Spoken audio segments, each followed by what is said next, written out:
యోగా మిత్రులందరికీ శుభోదయం. ఈరోజు మనం చేయబోయే ఆసనం శరీరం చాలా చురుకుదనంగా ఉండటానికి, ఫ్లెక్సిబిలిటీగా ఉండటానికి ఒక మంచి ఆసనం ఉంది. ఇది ఏంటంటే మన గంగా నదికి దగ్గర గంగా నదికి హారతి ఇస్తారు. సేమ్ అలాగే ఉంటుంది ఈ ఆసనం, చాలా బాగుంటుంది. ఒకసారి నేను చేస్తాను, మీరు చూడండి జాగ్రత్తగా.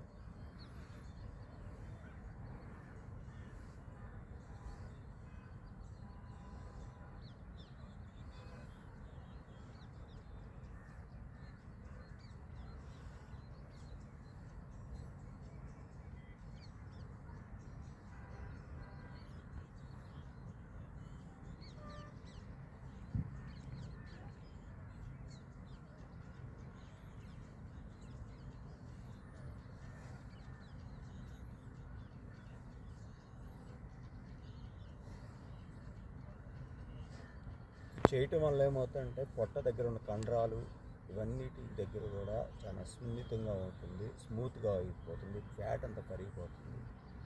దీన్ని రోజు ఒక 5 నిమిషాలు ప్రాక్టీస్ చేస్తే మీ శరీరం చాలా ఫ్లెక్సిబిలిటీగా ఉంటుంది.